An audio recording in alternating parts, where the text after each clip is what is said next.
Eu quero te pedir para que você possa abrir sua Bíblia no segundo livro das Crônicas. Segundo livro das Crônicas, abra no capítulo 20, por favor. O segundo livro das Crônicas. Estava dizendo aos irmãos que Deus ministrou ao meu coração essa mensagem, essa palavra hoje de manhã.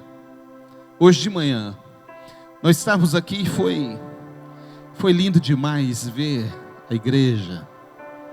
Carmen está aqui, o João deve estar lá fechando a tesouraria com o Iris, ele não está aqui. Mas foi lindo demais, irmãos. Foi lindo demais ver a igreja, a reação da igreja. Quando a Andréia chamou o irmão João, o João Balieiro, nosso João, para vir aqui para frente, porque a gente iria agradecer a Deus como igreja. E aquilo me tocou muito, porque eu amo essa igreja, entre outras coisas, porque nós somos capazes de sentir o que os nossos irmãos sentem, de chorar com os que choram, de se alegrar com os que se alegram. E eu fiquei muito tocado ali atrás, por ver a maneira como os irmãos, a igreja do Senhor, a Liberty, naquele momento se colocou diante de Deus em gratidão ao Senhor, agradecendo a Deus pela vitória e pelo milagre que Ele permitiu que o nosso irmão João Balieiro vivesse, desfrutasse. Foi uma grande experiência para mim como igreja, uma grande experiência para mim, porque foi genuíno, foi verdadeiro. A igreja que orou, a igreja que se fechou para orar, que nos grupos o tempo todo falando sobre isso, me pedindo notícia o tempo todo. Pastor e o João mandava direto no meu WhatsApp, todas as pessoas o tempo todo querendo saber notícia. E hoje pela manhã nós podemos agradecer ao Senhor por essa vitória. Isso me falou muito forte no coração, porque eu, de alguma forma, estive com a Carmen 2 vezes ali naquela UTI, né, Carmen? E uma das vezes que eu estive lá foi muito duro, porque ele realmente estava numa situação muito crítica, com arritmia, coração acelerado. E eu cheguei, a Carmen estava sozinha, né, Carmen? Depois a Flavinha chegou. E ela estava falando com o médico, e eu me aproximei, e o médico disse: nós vamos ter que dar um choque no coração dele. Nós vamos ter que chocar o coração dele, porque senão ele não vai resistir. Está muito acelerado, juntou todos os problemas, e ele estava na UTI, numa situação muito delicada, muito difícil. E naquele momento, irmãos, eu estava ali com a Carmen, nós conversamos, e logo a Flávia chegou, a filha deles, e nós conversamos um pouquinho, tentamos acalmar. Mas eu pude ver, Carmen, como você estava ali. E eu pude ver que Deus, mais uma vez, estava agindo naquele lugar. Deus pôs as mãos. Eu fiquei ali uns 40 minutos, 1 hora mais ou menos, esperando o retorno do médico. E aí ele voltou e disse: está tudo bem agora, o coração normalizou. Durante todo o tempo que nós estivemos lá, eu estava orando, falando com eles, mas orando e pedindo: Deus, oh Jesus, poupa a vida do irmão João, Senhor. Põe as tuas mãos, usa esses médicos. E depois de uns 50 minutos mais ou menos, não foi, Carmen? O médico voltou e disse: pode entrar para o quarto, porque o coração voltou a bater normal. Antes ele estava apanhando muito, agora ele está batendo normal. E nós fomos para o quarto e o médico disse: pode falar com ele.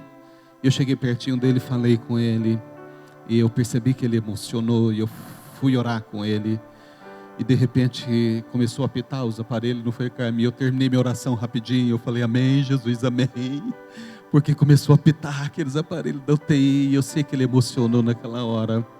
Mas eu saí de lá, irmãos, com a convicção de que Deus tinha colocado as mãos nele.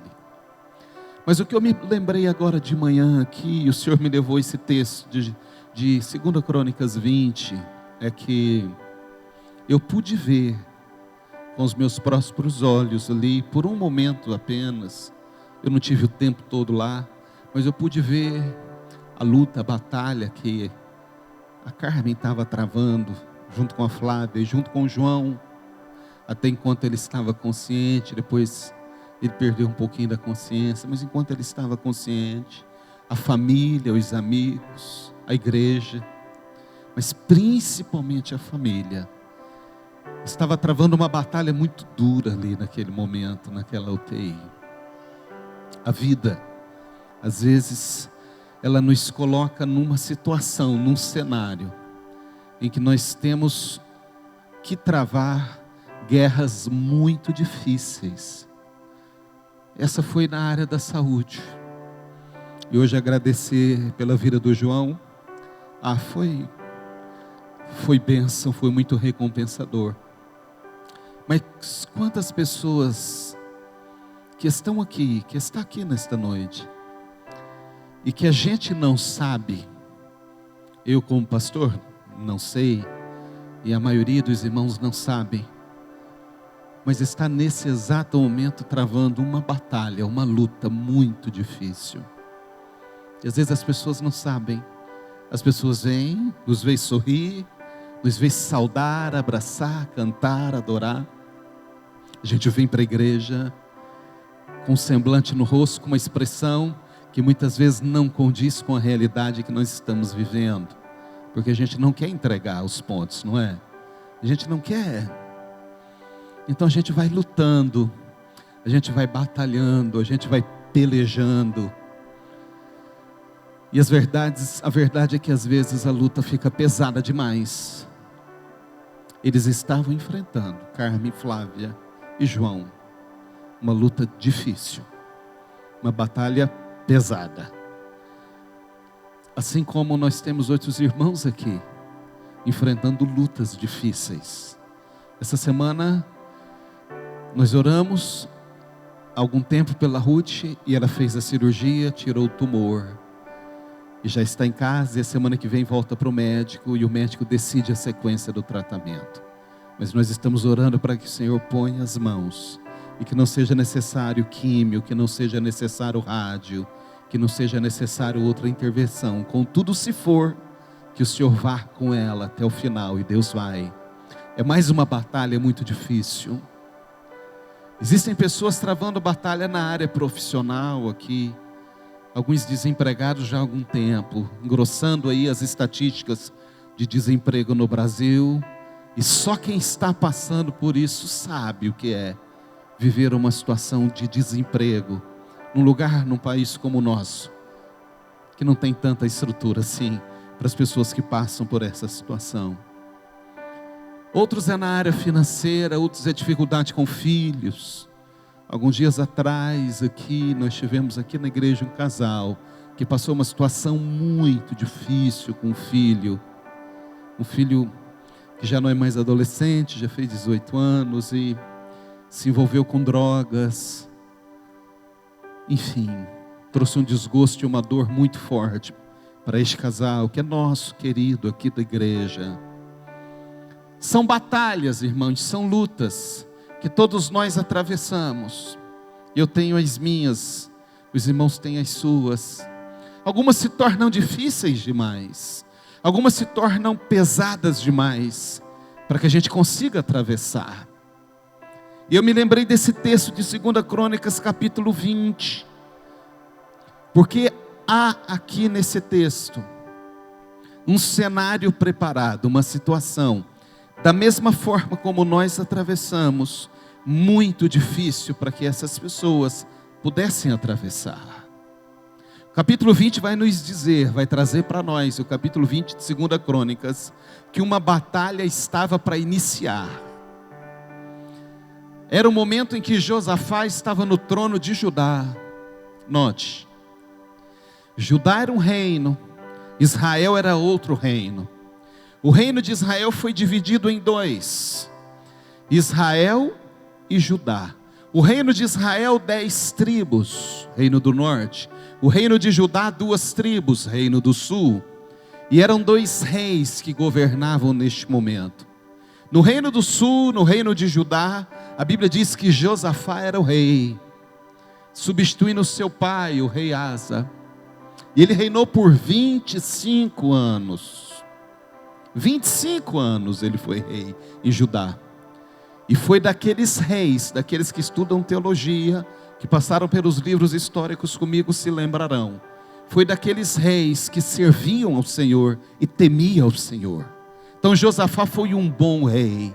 Ele governou com o Senhor, ele governou conduzido pelo Senhor e temendo ao Senhor. Mas nesse momento do livro de 2 Crônicas capítulo 20, A Bíblia vai dizer para nós que 3 povos, 3 grandes exércitos se unem para invadir Jerusalém, para invadir Judá. 3 grandes exércitos, 3 povos inimigos se juntam para poder tomar e conquistar Judá. Judá, que era um reino pequenininho, não era um reino grande, era formado apenas por 2 tribos, a tribo de Judá e a tribo de Benjamim. Certamente não tinha um exército muito grande, era um exército valente, era um exército corajoso, mas não era um exército muito grande, até porque o reino não era tão grande assim. Quando eles se juntam, a Bíblia diz os povos de Moabe, os moabitas, os povos de Amon, os amonitas, e os povos das montanhas de Seir. 3 povos, montanhas de Seir, amonitas e moabitas, eles se juntam e decidem invadir Judá e conquistar a capital Jerusalém e o seu povo. De repente diz a Bíblia que o rei Josafá recebe essa notícia. Chega até ele um mensageiro e diz: meu senhor, 3 povos se juntaram, e eles são milhares de milhares. São os moabitas, os amonitas e os das montanhas de Seir. E eles estão vindo da Síria para cá, mas eles já estão próximos, já estão quase chegando. O texto diz, eles já estão em Hazazon Tamar. Eles já estão chegando aqui em Judá. E eles vieram decididos a invadir Judá, a invadir o reino, a invadir Jerusalém, a saquear, a destruir e a matar. Diz a Bíblia que quando o rei Josafá recebe essa informação, ele se desespera. O texto diz, e Josafá teve medo e se pôs a buscar ao Senhor. Ele foi buscar Deus e dizer: Deus, nós não vamos resistir. Se o Senhor não intervir nesta batalha, se o Senhor não intervir nesta luta, nós não vamos resistir. É muita gente, o exército é muito grande, nós não damos conta, não somos páreo. Nós não somos páreo para esses 3 povos, Senhor. E esses 3 povos são aqueles que quando nós saímos do Egito, o Senhor não permitiu que nós os conquistássemos. Lembra, Deus, eles ficaram lá. Nós não conquistamos, nós conquistamos tantos outros, mas os moabitas, os amonitas e esse povo das montanhas de Seir, nós não conquistamos, e agora eles se juntaram, e estão vindo contra nós, e estão vindo sobre nós. E a Bíblia diz que eles oraram, e eles rasgaram suas vestes, e eles se colocaram diante do Senhor dizendo: Deus, por favor, Deus, faça alguma coisa. Essa batalha é muito grande para nós. É muito difícil, as nossas forças não vai ser possível, com as nossas forças, não vai ser possível a gente superar. Por isso eu disse aos irmãos, em alguns momentos, nós atravessamos algumas batalhas, que nós não temos condições de enfrentar. Nós não temos condições em nós mesmos, de superar, tamanha é a violência, tamanha é a condição que vem sobre nós. Esses homens, diz a Bíblia, que sob a liderança de Josafá, sob o governo de Josafá, ele disse: Senhor, olha para nós, tenha misericórdia de nós. E aí, chega o versículo 13 do capítulo 20, que eu quero ler com os irmãos nesta noite. Capítulo 20, versículo 13 e 18, porque eu quero falar com os irmãos nesta noite, sobre essa mensagem. Eu escolhi um tema que diz: e agora, o que fazer? Quantas vezes nós ficamos nessa situação? E agora, o que fazer? Diante de situações que a vida nos apresenta, a gente pensa: e agora? O que eu vou fazer? Nós ficamos inertes, nós não temos saída, a gente olha para um lado, olha para o outro, olha para cima, olha para trás, e a gente pensa: e agora? O que fazer?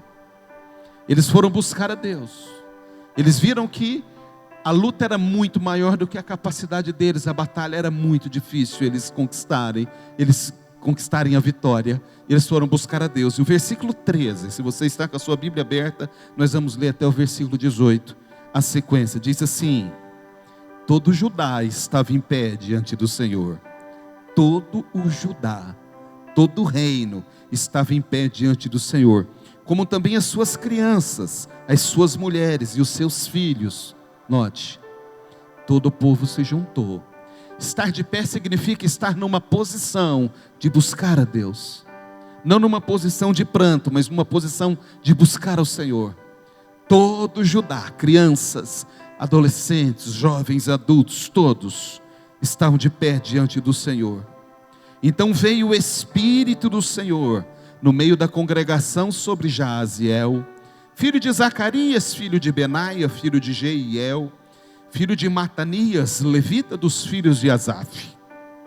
O Espírito do Senhor veio sobre Jaaziel e tomou aquele jovem, tomou os lábios dele, e disse o Senhor através de Jaaziel, e disse: dai ouvidos todo Judá e vós, moradores de Jerusalém, e tu, ó rei Josafá, ao que vos diz o Senhor, não temais, nem vos assusteis por causa desta grande multidão, pois a peleja não é vossa, mas de Deus.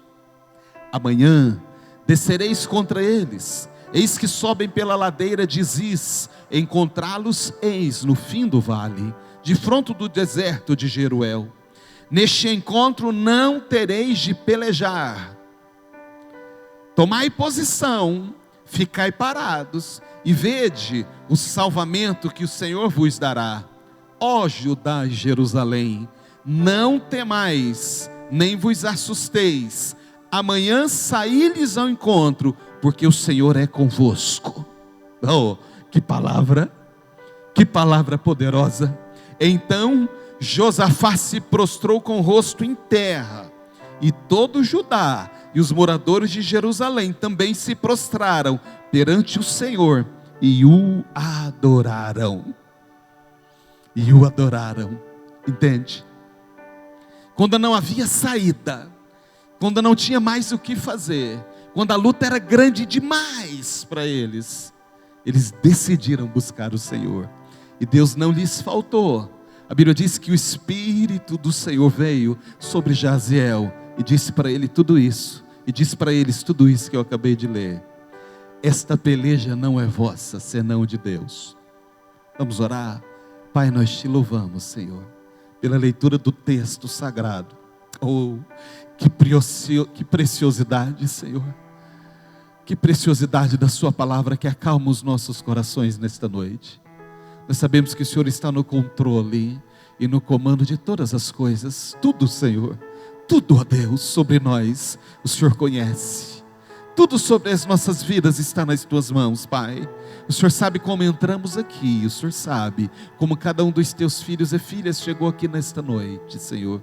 O Senhor sabe as batalhas que são travadas, o Senhor conhece as lutas que travamos, o Senhor sabe, ó Pai, em que momento nós estamos agora, Senhor, em que momento nós estamos nas nossas lutas e nas nossas batalhas. Espírito Santo, conduz o Senhor, como sempre, esta mensagem, e toca aos nossos corações. Fala conosco não aquilo que queremos ouvir, mas aquilo, Deus, que nós precisamos ouvir. É assim que nós oramos, Senhor, e te agradeço, Pai, em nome de Jesus. Amém e amém. E agora, o que fazer? Queridos, há um momento, existe um momento, eu preguei aqui, eu não me lembro quando, há um tempo atrás, há um momento em que Deus toma as nossas batalhas para Ele, há um momento em que Deus toma as nossas lutas para Ele. Essa noite eu quero dizer para você que existe um momento que Deus decide agir. E o que acontece quando Deus decide agir? Há um momento, irmãos, em que Deus, Ele faz alguma coisa de sobrenatural na direção da minha vida e na direção da sua vida. Há um momento em que nós achamos que não vai ter mais como sair da situação. Há um momento em que a situação aperta tanto. Eu disse que por várias razões, por vários motivos. Eu citei o caso do irmão João. Nós estamos aqui adorando a Deus pela sua vida, irmão João. Porque chega esse momento que a gente diz, e agora? E agora, o que eu vou fazer? Porque nós já tentamos o que era possível tentar. Nós já fizemos o que era possível fazer. Nós já tomamos as decisões que eram esperadas que nós tomamos. Mas a verdade é que a situação, saiu das nossas mãos. Não está na nossa mão mais. Entende o que eu estou dizendo? Existe um momento em que a situação sai da sua mão, sai do nosso controle. Enquanto está nas nossas mãos, nós estamos controlando a situação, nós temos a ilusão de que como está nas nossas mãos, e nós estamos controlando, vai dar certo. Eu vou resolver, eu vou conseguir fazer. E muitas vezes nós tomamos decisões, falei sobre decisões esses dias, que ao invés de ajudar, atrapalha na solução. Porque nós não temos o caso completo. A gente olha de alguns lados e sob alguns aspectos daquilo que nós estamos vivendo ou passando. Mas a verdade é que nós não sabemos muitas vezes o que fazer e que decisão tomar. E a gente vai agindo, e a gente vai fazendo, e a gente vai realizando, até que chega um momento que a gente já diz, eu fiz tudo o que podia fazer. É assim no relacionamento conjugal, quando a esposa diz, eu já fiz tudo, não sei mais o que fazer. Ou o marido diz, eu não sei mais o que fazer. É assim na situação financeira, quando a gente diz, eu já fiz tudo, já negociei, já parcelei, já fiz a confissão de dívida, já dividi muitas vezes. Ou diz, eu já bati em todas as portas procurando emprego, já distribuí. Esses dias eu falei com uma pessoa que disse para mim, pastor, eu distribuí 120 currículos aqui em Barretos, não é da nossa igreja. Me ligou um dia, pegou no Facebook os dados da igreja, não sei como chegou no meu WhatsApp, perguntou se eu podia atender ele, eu atendi. E ele veio aqui, nós conversamos na sala. Ele me disse, eu distribuí 120 currículos. Tem 2 filhos pequenininhos, de 4 e um de 2. Uma menininha e um menino. E eu já não sei mais o que fazer. Não sei mais o que fazer. Então às vezes nós nos deparamos, irmãos, com situações que nós dizemos, e agora o que fazer?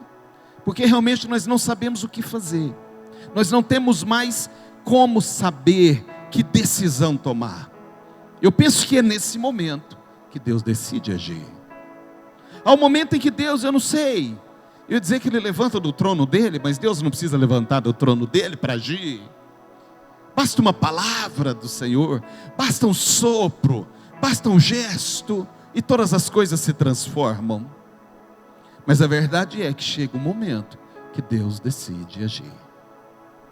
Chega um momento em que quando nós achamos que não há mais solução, Deus entra com a solução. Chega um momento em que nós achamos que as portas estão todas fechadas, Deus decide abrir uma fresta, e a gente passa por essa porta. Chega um momento, irmãos, que a gente não sabe como, e nem de que jeito, nem de onde apareceu, mas aparece algo na nossa frente, como se sempre estivesse lá, mas não estava, porque Deus coloca naquele momento, e a solução vem nas nossas mãos, e a gente não sabe como aquilo aconteceu ou surgiu, que a gente já passou por ali tantas vezes, e de repente Deus resolve colocar aquela solução, aquele caminho, aquele canal, para que a gente possa passar, e nos dá o livramento. A verdade é que há um momento em que Deus decide agir. Mas eu queria nessa noite te dizer algumas verdades, que você conhece e eu também conheço, sobre o agir de Deus. Para que a gente não saia daqui pensando que Deus vai agir do jeito que eu quero, na hora que eu quero, quando eu quero e da forma que eu quero. Eu disse aqui um dia desses, que a Bíblia diz, tudo quanto pedirdes na oração crendo recebereis. Amém? Os irmãos já leram esse texto, e é bíblico e é verdade, e é isso mesmo. Mas nós achamos que orando assim, o Senhor nos dará tudo o que nós queremos. É tudo que pedimos na oração crendo receberemos, desde que seja da vontade dEle, da vontade do Senhor. Porque o princípio da oração é, Pai, seja feita a Tua vontade. Então, nós não podemos esperar de Deus tudo aquilo que nós queremos, como um pai que dá tudo o que o filho quer. Não. Deus vai nos dar aquilo que Deus quer nos dar. Aquilo que Ele sabe que vai ser bom para mim e vai ser bom para você, que vai fazer a diferença na nossa vida. Porque muitas vezes nós não sabemos pedir e pedimos errado e equivocado. E a gente se abraça nesse texto e diz, mas Senhor, mas a Tua palavra diz que tudo que eu pedi o Senhor vai me dar. Não, é tudo que eu pedi Ele dá, que seja da vontade dele para a minha vida e para a sua vida também. Então existem algumas verdades sobre o agir de Deus que nós precisamos compreender na partida, irmãos. É que Deus age sempre segundo a vontade dele. Salmo 115, verso 3, salvo engano, o salmista diz: Deus é aquele que só faz o que lhe apraz. Pensa sobre isso. Deus é aquele que só faz aquilo que lhe apraz. Porque Ele é Deus. E nós somos seus servos e filhos. Então, primeiro, Ele age segundo a vontade dEle. Segundo, Deus vai agir sempre. Mas Deus vai agir sempre no tempo dEle. E não no nosso tempo. Não na hora que eu quero. É na hora que Deus quer. Deus vai agir no tempo dEle. Não na hora que nós queremos. Terceiro, muitas vezes Deus age fora da nossa compreensão de que Ele está agindo. Porque a Bíblia não diz que eu entenderia tudo aquilo que Deus está fazendo ou fará sobre mim. Isso é um problema, porque a gente quer ter o controle, a gente quer entender o agir de Deus. Mas nem sempre Deus age dentro da nossa zona de compreensão. Os irmãos já me ouviram dizer aqui que Deus trafega numa dimensão que nós não trafegamos. Deus trafega numa dimensão que é distante da nossa compreensão. Porque quando Deus abre uma porta onde a gente já tinha passado tantas vezes e não existia porta, é Deus agindo de uma forma que a nossa compreensão não acompanha. Quando Deus faz algumas coisas que a gente fica pensando, como que isso aconteceu? É Deus agindo de uma forma que nós não compreendemos, porque Deus age de forma sobrenatural. Sobrenatural. Deus não precisa de nada para fazer tudo.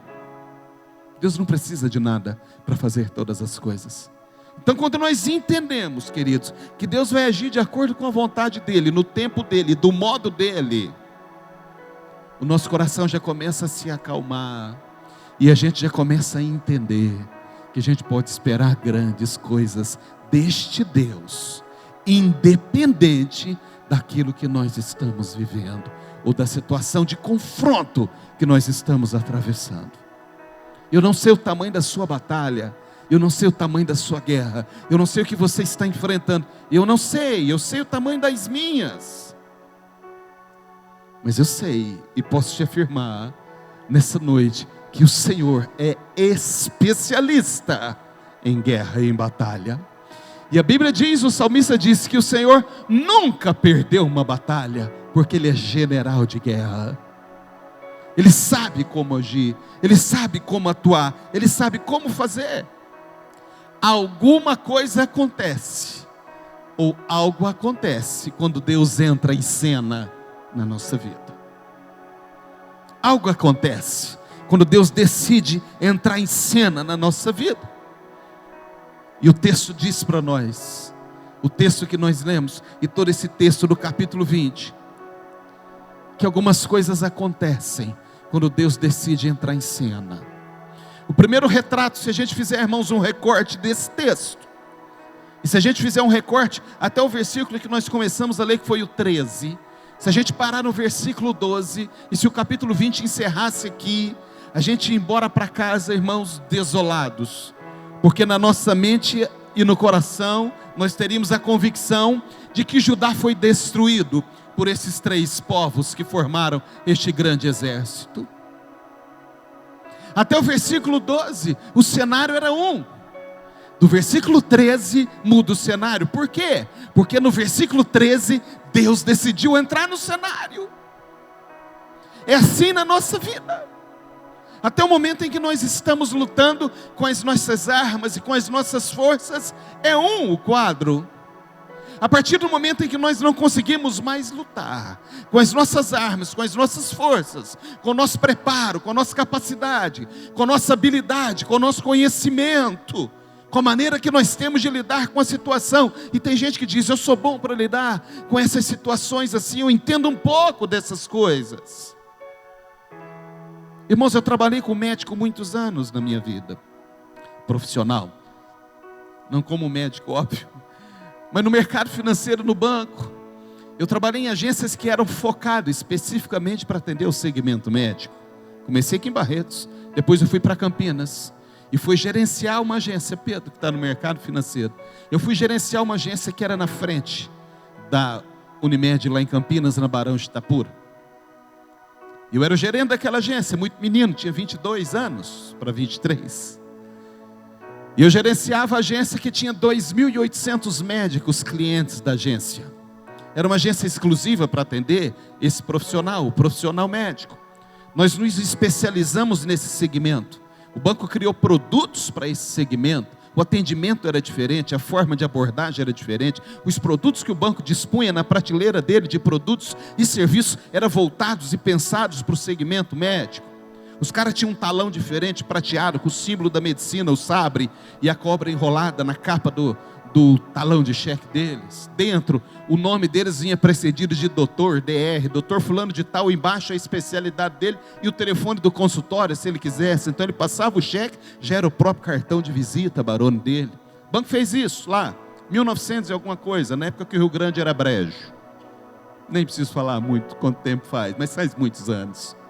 Há 30 anos atrás, exatamente há 30 anos atrás, o banco já pensava sobre isso. E eu lidava com esse profissional. E eu tive muitos amigos, e fiz muitos amigos, tanto aqui quanto lá. E uma coisa que me chamava a atenção, e eu nunca entendia muito bem por quê. Porque se você procurar um médico, nós temos alguns médicos aqui, o Cássio não está aí hoje, Thaís, né? Thaís está, mas o Cássio não está, a Luciana também não está. E eu não sei se é assim, Thaís, lá. Mas uma coisa que me chamava a atenção é que os médicos, por exemplo, o cara é pediatra. E nós levávamos os nossos filhos lá, na época era só a Carol, era o Sidney, era o pediatra, e cuidava da Carol, e aconselhava, e falava tudo, e dava os conselhos, e prescrevia, e dava remédio e tudo. Mas se os filhos dele ficassem doentes, ele levava para um outro pediatra ver. Eu não entendia por quê. Porque é mais fácil a gente cuidar dos filhos dos outros, do que dos nossos próprios filhos. Me chamava a atenção, porque era um especialista da área muitas vezes, e eu vi isso acontecer aqui, trabalhei com médicos aqui também, e quando alguém da família estava doente, ligava e falava, vou ligar para um médico para te atender, o pai, a mãe, irmãos, porque quando envolve a emoção dele, quando envolve algo da família, quando envolve uma questão pessoal, às vezes é difícil a pessoa lidar. É mais fácil lidar com situações que eles são preparados para lidar com situações dos outros do que com as suas próprias situações. Às vezes a gente acha que a gente é capaz, que a gente consegue ter habilidade suficiente para resolver questões que vêm sobre nós. E a gente vai lutando com as nossas forças, e vai tentando, e sequer a gente se preocupa em pedir uma opinião, ouvir o conselho, ter uma segunda opinião, pedir uma oração, conversar com alguém, porque a gente diz, não, eu me garanto, e eu vou resolver assim. Mas na verdade, queridos, mesmo quando a gente acha que a gente pode, a gente não pode. E aí chega um momento que a gente fica pensando, e agora eu fiz tudo, e eu já não sei mais o que fazer. Eu lutei com as minhas forças, eu tentei da minha maneira, eu tentei do meu jeito, e agora eu não sei mais o que fazer. Quando eu olho para esse texto, eu percebo que há um momento que vira a chave de Josafá. Ele era rei de Judá, ele tinha um exército, é verdade que ele tinha um exército, mas ele não estava preparado para aquele desafio, para aquela batalha. Era maior do que a capacidade dele. E ele entendeu rápido que era maior do que a capacidade dele. Talvez o segredo do sucesso de Josafá foi que ele não demorou a entender que ele tinha que correr logo para os pés do Senhor. Às vezes, a gente demora muito a entender que a gente precisa correr logo para os pés do Senhor. A gente começa com uma febrinha e a gente dá um dipirona, dá uma dor de estômago, a gente dá um remedinho e não vai passando, e vai se agravando, e a gente vai levando para todos os médicos especialistas, na esperança de que aquilo sare, de que aquele problema sane, até que chega um momento que depois de gastar muito dinheiro e passar por todos os médicos, alguém diz assim: não tenho o que fazer. Eu não sei o que fazer. Já fizemos tudo e não sei o que fazer. Aí a gente desespera e fala: e agora? E agora a gente precisa correr para os pés de Jesus. Mas eu também posso correr para os pés do Senhor quando ainda começou a minha dorzinha de cabeça, porque Jesus cura de dor de cabeça também. Jesus cura de dorzinha no estômago também. Isso fala de dependência, ou seja, em qualquer circunstância da vida, corra para os pés do Senhor sempre. Procure os médicos, tome os remédios, faça os exames, mas corra para os pés do Senhor sempre. Porque os médicos olham o laudo e eles só veem o que eles conseguem enxergar naquele laudo. Deus está vendo o que não está no raio-x, o que não está no ultrassom, o que não está na ressonância, o que não está na tomografia. Deus está vendo. Corra para os pés do Senhor em qualquer circunstância. Põe o Senhor no cenário da sua vida o quanto antes. Entende? Josafá, quando ele recebe a notícia do mensageiro: rei, está vindo um povo aí grande, milhares, são 3 povos que se juntaram. Ele não diz: chama para mim o comandante do exército, general. Ei, Joabe, vem para cá, me coloca aqui, me dá um relatório aí, qual que é a nossa estratégia, o que a gente vai fazer para enfrentar esse povo? Onde estão os nossos guerreiros? Onde estão aqueles que vão atirar a flecha? Onde estão? Não! Corre para o pé de Jesus, corre para os pés do Senhor. Ei povo, a Bíblia diz que ele conclamou as crianças, irmãos. Imagine as crianças, as mulheres, as de colo, as pequenininhos, os adolescentes, todo mundo aqui na praça. Todo mundo aqui na praça. Ei, vamos chorar, vamos clamar, vamos pedir para que o Senhor venha em nosso socorro, porque está vindo aí um grande exército, uma grande luta, uma grande batalha, um grande problema sobre nós, e Deus é aquele que pode nos dar o livramento. E a Bíblia diz que eles se juntaram de pé. Eu fico imaginando aquele povo perfilado, de pé, dizendo: Senhor, socorra-nos, socorra-nos, socorro. Irmãos, Deus se moveu do trono, e diz a Bíblia que o Espírito do Senhor veio sobre Jaziel. Ele saiu de onde ele estava, correu na presença do rei e diz: rei, assim diz o Senhor. O céu se moveu em seu favor. Nessa peleja não tereis que pelejar, porque essa peleja não é sua, mas é do Senhor. Essa batalha não é sua, mas é de Deus, rei.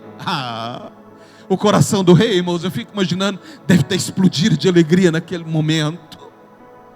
O Senhor disse para ele: fica de pé, prepare, fica na posição, mas vocês não vão fazer nada, porque eu vou fazer por vocês.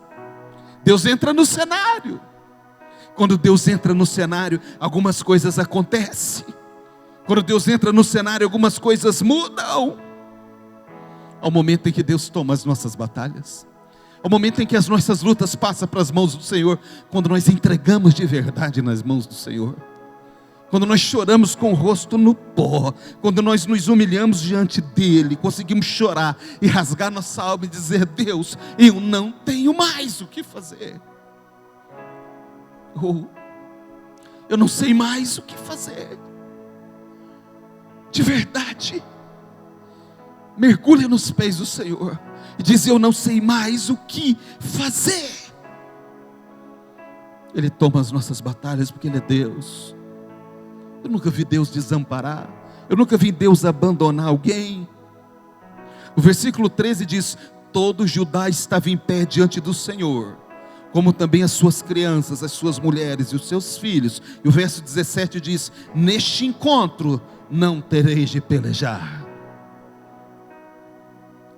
Passa para o Senhor, passa essa batalha. Mas eu já passei. Às vezes a gente pensa: mas eu já passei, Senhor. Eu tenho orado, Senhor, eu entreguei nas suas mãos. Nós estamos começando hoje 21 dias de oração e jejum. O que você tem feito, o que eu tenho feito para mover as mãos de Deus em seu favor, em meu favor? O que nós temos feito? que a gente diz: toma, Senhor, faça por mim, não dá mais, eu não suporto mais, eu não aguento mais. Ok, mas o que você tem feito? Quando eu olho para esse texto, irmãos, e o versículo 17 vai dizer para nós: nesse encontro não tereis de pelejar, mas tem uma palavra que diz assim: tomai posição. Está aí na sua Bíblia. Tomai posição. Às vezes nós precisamos tomar uma posição. Tomar uma posição na vida. Tomar uma posição diante do Senhor Deus. O que eu tenho feito que não tem te agradado? Peça para o Espírito Santo te mostrar. O que eu tenho feito que não tem agradado o Senhor? Que tem agredido a pureza do Espírito Santo? Que eu tenho agredido a santidade do Espírito Santo que está dentro de mim, dentro de você? O que eu tenho feito com os meus lábios, com os meus pensamentos, com os meus olhos, que eu tenho agredido o Senhor? O Espírito Santo vai te dizer: é isso, é isso e é isso. E em cima disso você precisa agir, eu preciso agir.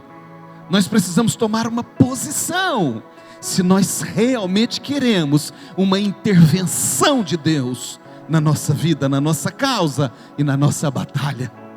Não é por acaso que o Senhor foi Deus quem disse. O Espírito Santo veio sobre Jaziel, tomou os lábios dele e disse: neste encontro não tereis de pelejar, tomai posição. Toma uma posição. Toma uma posição hoje. Se as suas lutas e as suas batalhas têm sido grandes demais, toma uma posição com Deus. Diz: Senhor, o que eu preciso fazer para que o Senhor possa agir em meu favor? Para que o Senhor venha como veio sobre Jaziel. E Deus vai agir, e Deus vai fazer. Irmãos, quando Deus entra no cenário, o tempo passa muito rápido, eu preciso avançar.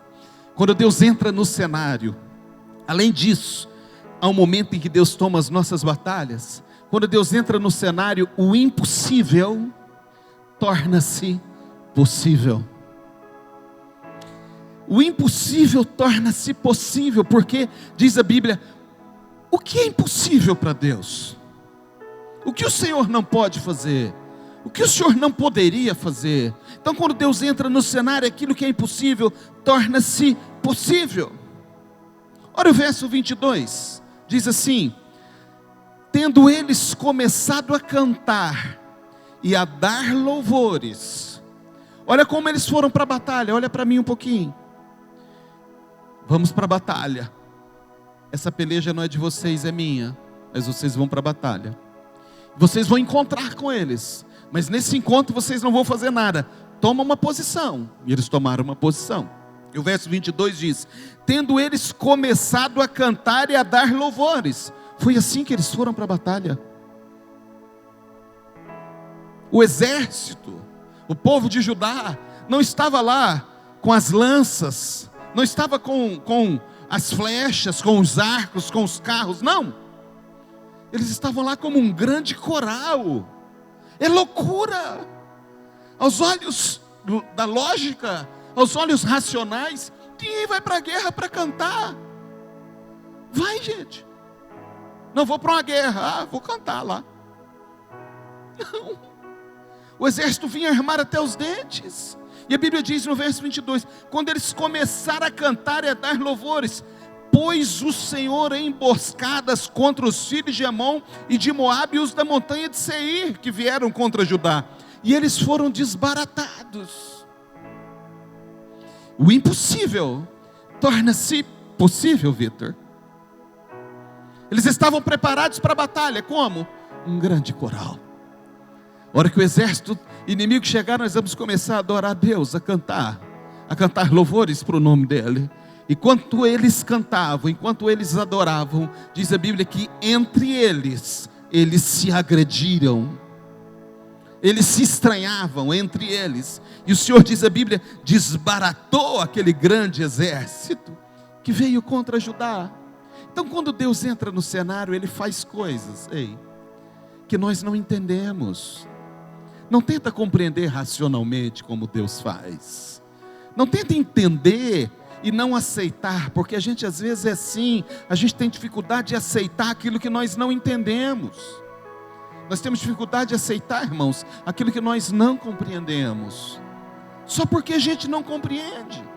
Só porque eu não estava preparado para acontecer do jeito como aconteceu, não significa que não seja Deus que esteja agindo. Queridos, vou abrir um parênteses aqui e vou fechar. Quando a Carol foi embora para Campinas fazer Mackenzie, e a gente foi para lá na semana, procurar um apartamento, alguma coisa para a Carol alugar, ou para mim alugar para ela, para a gente alugar para ela. Encontramos um prédio, um complexo de 6 torres de prédio, assim, 200 metros do Mackenzie, ali na Brasil, em Campinas. Nós estamos parados na portaria, na recepção do prédio, eu, Andréia, Caio também era pequeno, Caio, nós estamos lá. E a Carol, e o cara lá atendendo na portaria, era 300 metros na rua do Mackenzie, Avenida Brasil. Carol morou lá, o Caio morou lá depois. E a gente estava lá, e o rapaz da portaria perguntou, pois não? Eu falei, não, é que eu vi esses prédios aí, eu queria saber se é para alugar, se tem um apartamento aí para alugar e tal. Ele falou, não, só daqui 40 dias, não foi nem entregue ainda. Os prédios são novos e ainda não entregou, a construtora não entregou. E tinha um rapaz debruçado no balcão, um menino, irmãos, tinha 23 anos na época, o Júlio. Ele olhou para mim e falou assim, eu tenho um apartamento aí, vou alugar. Eu falei, é? Falou, o senhor quer alugar? Falou, eu quero, mas ele disse, não, mas o senhor quer ir lá ver?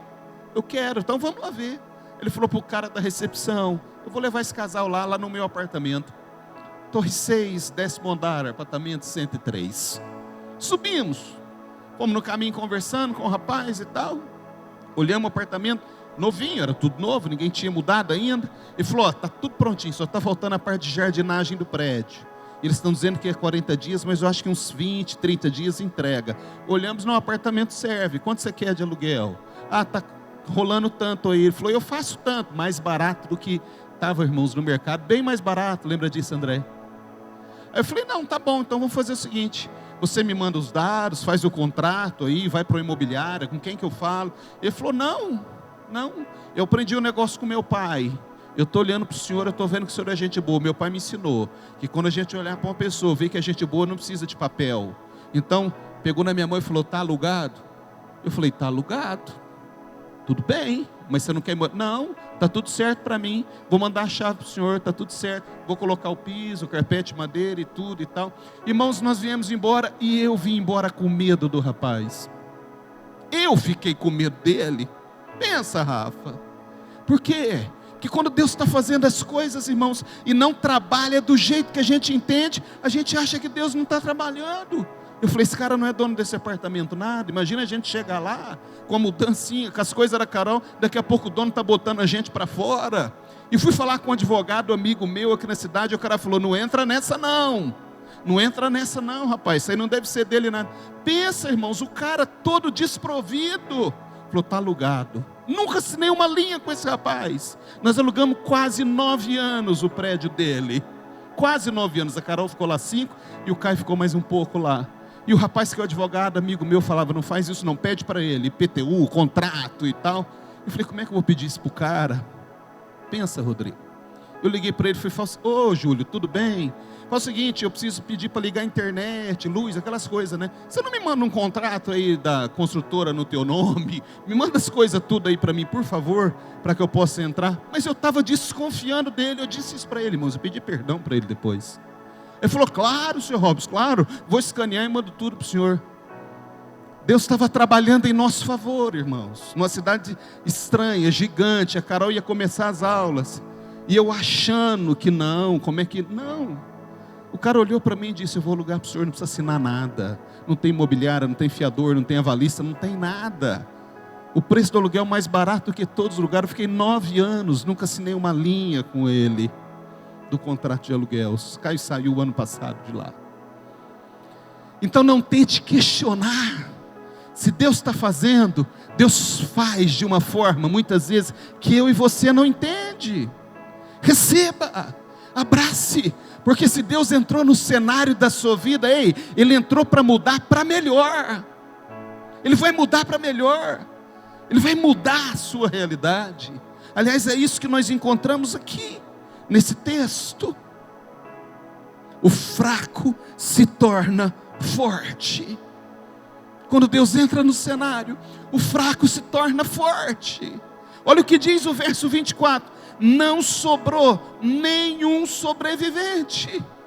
Tendo Judá chegado ao alto e olha para o deserto, procurou ver a multidão, e eis que eram corpos mortos que jaziam em terra, sem nenhum sobrevivente. Murilo, não pegaram uma arma, não ergueram uma lança, não lançaram uma flecha.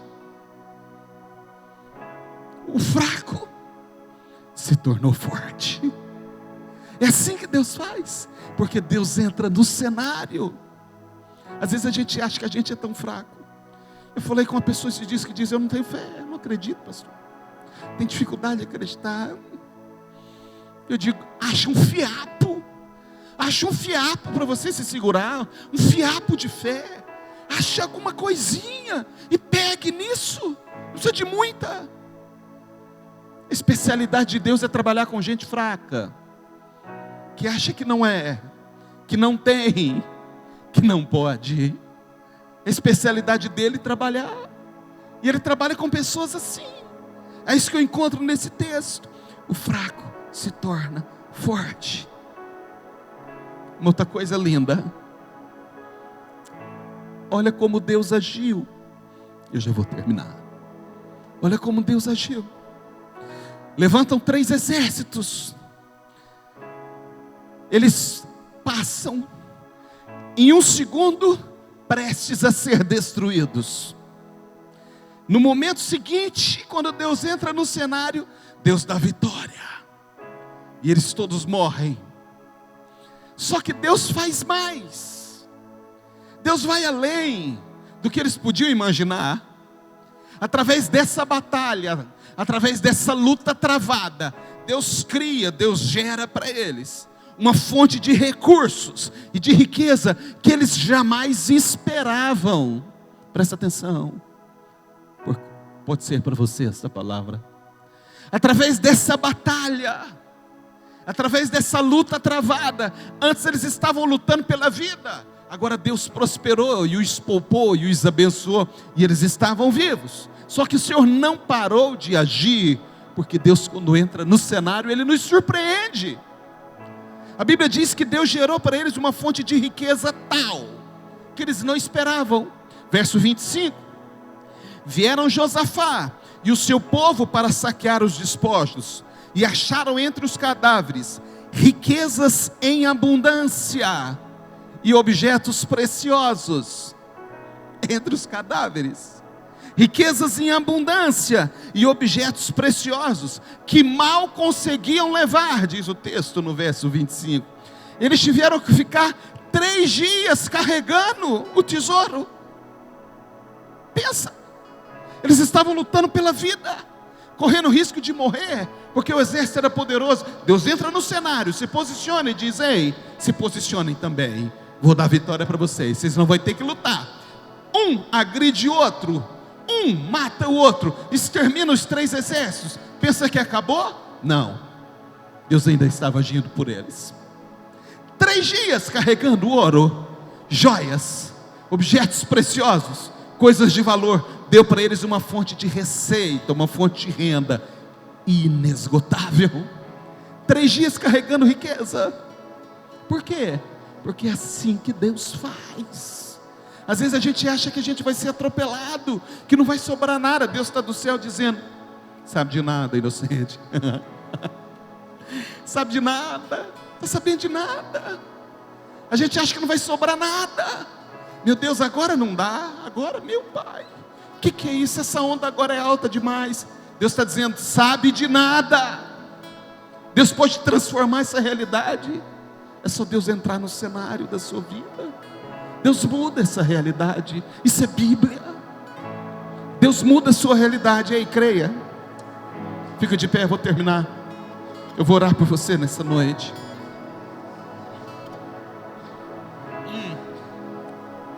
Deixa Deus entrar. Oh, aleluia, eu sinto a presença dEle aqui. Deixa Deus entrar na sua vida de verdade. Se posicione. Se posicione. Tudo isso aconteceu porque eles se posicionaram e disseram: Deus, olha para mim, olha para a minha vida, o que eu preciso fazer? Deus disse: se posicione. Se posicione. Tem uma outra coisa que Deus fez. Deus mudou a realidade, porque Deus transforma a realidade do momento. Deus transformou a realidade de momento deles, quando Deus entrou nessa batalha por eles. O verso 26 vai dizer para nós, versículo 26, diz assim: ao quarto dia se ajuntaram no vale de Beraca. Beraca significa bênção. Tem algumas traduções que diz: se ajuntaram no vale da bênção. Ao quarto dia, depois de 3 dias carregando os despojos, o ouro, a prata e todos os metais preciosos, no quarto dia eles se ajuntaram no vale da bênção, onde louvaram o Senhor. Por isso chamaram aquele lugar até hoje Vale de Beraca, ou seja, vale de bênção. Para um pouquinho, olha para mim. Todos nós sabemos o que significa vale na Bíblia, ou não? Ah, sim, vale é uma depressão entre 2 montes. Monte, vale, monte. Então vale é uma depressão. Mas numa linguagem espiritual nós sabemos que vale representa o quê? Luta, problema, angústia, dificuldade. É isso que no nosso evangeliquez a gente diz, não é? Estou passando no vale, irmão, estou no vale. Tem gente no vale aqui? Sergue não. Mas esse vale, Deus transforma o vale em benção. Ele muda a realidade, entende? O vale chama vale da bênção. Só Deus para fazer um troço desse, gente. Só Deus para fazer um negócio. Eu estou no vale, que vale? Vale da bênção. Vale da bênção. Deus quer transformar. A Bíblia fala de tantos vales. Deus quer transformar o vale da luta, da batalha, da dor, da batalha perdida, da angústia, em vale da bênção. Ele muda a realidade. É Deus quem faz isso. Ele transforma a realidade de momento.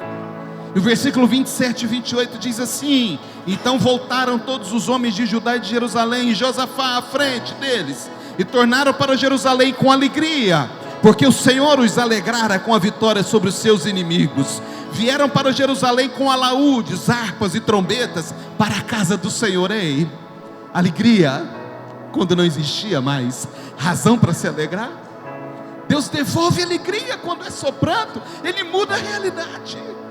O mesmo povo que estava chorando desesperado, no minuto seguinte Deus fala: ei, eu transformo o choro em alegria. É assim que Deus faz. É profética. É profética essa palavra nesta noite. Deus está transformando realidades nesta noite, nesse lugar. Eu creio. Aleluia. Eu creio. Realidades que aos olhos humanos eram impossíveis de ser transformadas. Mas Deus não se prende em dogma, Deus não se prende na religião, Deus não se prende naquilo que nós queremos compreender. Deus simplesmente faz o que Ele quer fazer. Deus transforma a realidade. O texto segue, versículo 29 e 30. Experimentou um tempo de paz, como nunca houve antes. Ei, um tempo de paz, como nunca você experimentou antes. Pensa. Versículo 30 diz assim: o reino de Josafá teve paz, porque Deus lhe dera repouso por todos os lados. Eu vou fechar essa Bíblia, senão eu não paro de pregar. O reino de Josafá teve paz, porque Deus lhe dera repouso por todos os lados. Não tinha mais inimigo que vinha contra Josafá. Não tinha mais inimigo que vinha contra Judá. Não tinha mais inimigos que ousavam se levantar contra Judá, porque eles recebiam notícia: o Senhor peleja por eles. É o Senhor que peleja por eles. Não levanta contra esse povo não, porque Deus vai na frente por eles. Ei, entenda o que o Espírito quer dizer à igreja nesta noite. O Senhor peleja por você. Deus quer te honrar, Deus quer te abençoar, Deus quer fazer a diferença na sua vida. Chega, chega, Deixa Deus entrar, se posicione, tome um lugar diante do Senhor e diz: Deus, chega, hoje eu entendi o que o Senhor está dizendo. A minha parte nesse negócio, o que eu preciso fazer, eu vou fazer. O que eu devo fazer, eu vou fazer. É o Deus de Josafá que está aqui, queridos. Eu estou pregando sobre esse Deus vivo. Não importa, foi 2.500 anos atrás, não importa. Deus continua sendo Deus. 2.500 anos para Deus é nada. É nada. Ele continua sendo Deus, reinando e governando. E nós temos visto aqui Deus mudar a realidade. Por isso que eu disse para os irmãos que hoje de manhã Deus falou comigo essa palavra na hora da ceia. Quando André chamou o irmão João aqui, eu disse: quando Deus entra na luta, Deus muda o cenário.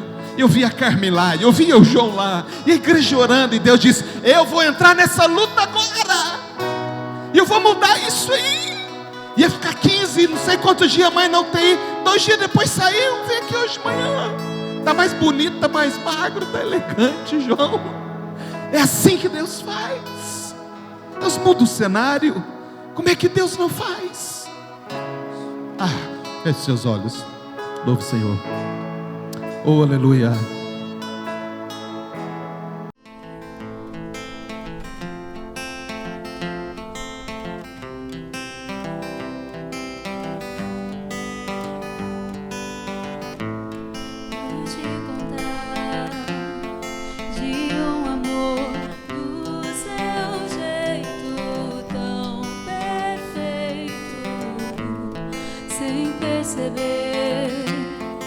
Me transformou no meu jeito imperfeito, me aceitou.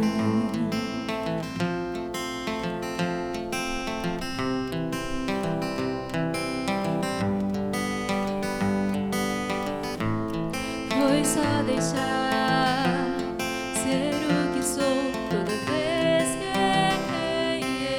Ele me perdoou. Que amor é esse que não tem fim? Amor que nunca desistiu de mim. E quando eu te encontrar, eu quero te falar tudo que vivi. Eu quero te abraçar, ouvir você falar: bem-vindo ao lar, pra onde for, vou te esperar. Pelo tempo, o tempo trouxe, te levou, mas vai fazer você voltar pra ficar. Pelo tempo, o tempo foi e me ensinou, meu coração é o seu lugar.